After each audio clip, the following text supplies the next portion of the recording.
I was gonna ask it while you were talking about that. Like, how does one become a sponsored fisherman? What's the terminology? Did you see a clip of the guy, or sorry, not guy,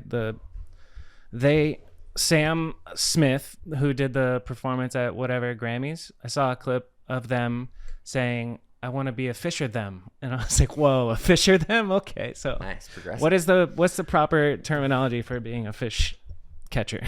Angler. Angler. Okay, is the gender neutral, everything that's encompassing. Perfect. My story is kind of weird. Like, I was just going fishing all the time, and because of how our lives worked as bike riders, you put everything that you're doing on the internet. Yeah. So I had a Twitter and a fucking Instagram, and just, and I was just like, so if I was fishing, I was posting fishing shit. If I was riding, I was like, not any different than what I do now. Right. Yeah. So I was working at my friend's clothing store at the time as well, Sunset Clothing Exchange. Shout out Angel. Angel. But yeah, I was pretty slow, and I got a weird Twitter message like, "Hey, I got a fishing question," and I was like, because I would get like, and it sounds bad too, but I would get like, in between BMX kids like asking me for free bike parts. Yeah. I would get like, random fishing questions too, and I would usually always field the fishing ones. Oh yeah. Be closer. I always field the fishing ones, just being that it was, something that I was obsessed with at the time. Yeah. And so I was like, "All right, what's your question?" And he's like, "Hey, I'm a photographer. These are my clients. Like, I have a fly fishing shoot coming up." He's like, "I saw your post and you don't look like a fly fisherman. So do you want to do this shoot?" And I was like, "Yeah." So he's like, "Yeah, we'll fly you to Oregon. We'll float down this river for 4 days, and, we'll pay you whatever, small day rate." Yeah. I was like, "Dude, this is crazy. I'm getting paid to go fishing." Thought that was it, and then it was for a year. And then a year later, I get a call or an email from the brand manager of the brand, Reddington, who I'm still involved with. And they were like, "Hey, we made new products. Do you want to come do the same thing again on a different river?" And I was like, "Yes." Yes, please. And so during that, having conversations, and the brand director at the time was like, "How did your shit with BMX work? Like, basically like, tell me how your sponsorship in BMX worked." And I was like, "Well, like, you start and you get some free stuff, and then it progressed and we got like a little travel budget, and then it progressed and we got like a little salary, and then you get a signature part, and your responsibilities kind of go up." And I was like, I'm old, so we had print mags still, so we'd get photo contingencies or video contingencies. I remember photo contingencies. Like, yeah, we'd get, you get a logo and you get a couple $100 or a burrito, depending on who the person was. Yeah. But yeah, so I explained all that to her, and, having bars in a frame, and how involved, Zach and Kink and Matt and Jay and everybody let us be with those products, like really taught us, I say us too, like Daryl, Doyle, everybody, that had a part, is like, you really learn how it goes from the design phase all the way through production, to marketing, amazing. and to all that stuff. And, so we really did get a crash course in like marketing 101. Basically. Shout out Jay for that. Yeah. That's awesome. And so going through that process, and she's just like, and I don't think we give ourselves enough credit as, BMX riders, or, as an industry either. Like, BMX industry is very progressive in its marketing, because it has to be grassroots. There's no money. You learn how to do everything on this crazy budget. Yeah.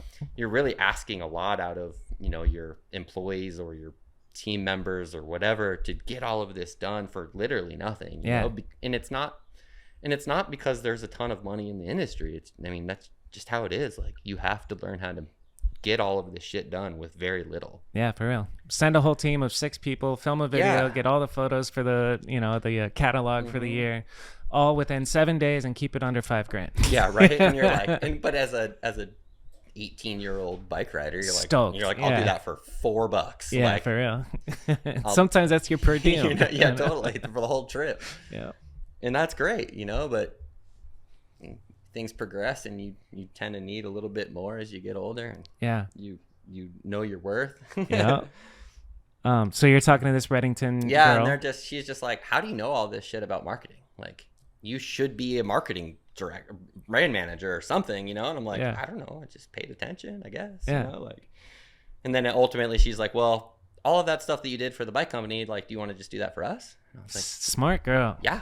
Yeah. You know, like, and she's like, cool, I'll give you free product. We'll go on a trip or now and then, you know, like. Sick. So then you're a sponsored angler. And then I'm a sponsored angler, and that's fire. yeah. Has that progressed any further since then, or like, were you flow and then now are you pro in your angler career? Angling? It's weird. So the outdoor world is different. Like the only way that I can explain is like bike riding. There's like it is hard, especially for me saying this too. Like you have to be like you need to be certain good. You know, like you need to be at a level. Right. Whereas like in fishing, like you can be the best caster on the planet. It's not up to you though. It's up to the fish ultimately, right? Like you're fooling something else that's living into eating, and that's what is deciding your success. That's interesting. If that's what your success is. Like fly fishing is a weird thing too. Like to me, catching the fish isn't really that high up on the totem pole of what makes a successful day for fishing for me, right? Okay. But from a brand standpoint, like why do you hire this person?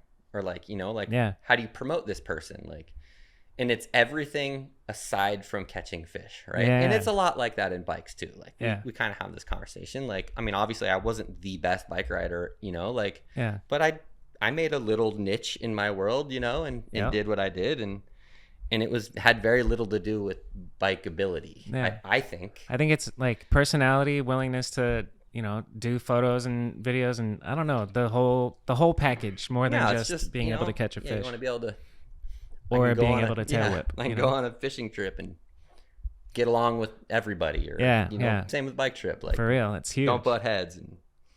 But yeah, it's interesting. So they're just like, there's no way to like do that. I mean, there are like big figureheads in the fishing world that I'm sure get paid. Yeah. I'm not sure. They do get paid. My wife gets money. She's a pro. Yeah, she's a pro. I'm just like... That's dope. You married a pro angler. Anglet? No, still I'm angler. just kidding. Yeah, I'm an angler. But yeah, it's a little bit different of a model, but it's ultimately kind of the same, like when it boils down to it. That's fire. We've reached the end of the video. Hopefully you enjoyed that clip. If you want to support me and the podcast, just subscribe and share the show with your friends. The full episode is in the description, so if you haven't, go check that out. It's also available on Spotify and Apple Podcasts and wherever you listen to podcasts. And the goal is just to grow. So if you could share the show with your BMX homies, that'd be dope. Anybody that you know that is a BMX nerd and would enjoy this podcast, do me that favor, and we'll keep all these clips coming and one episode every week. So I'll see you in the next one. Thank you.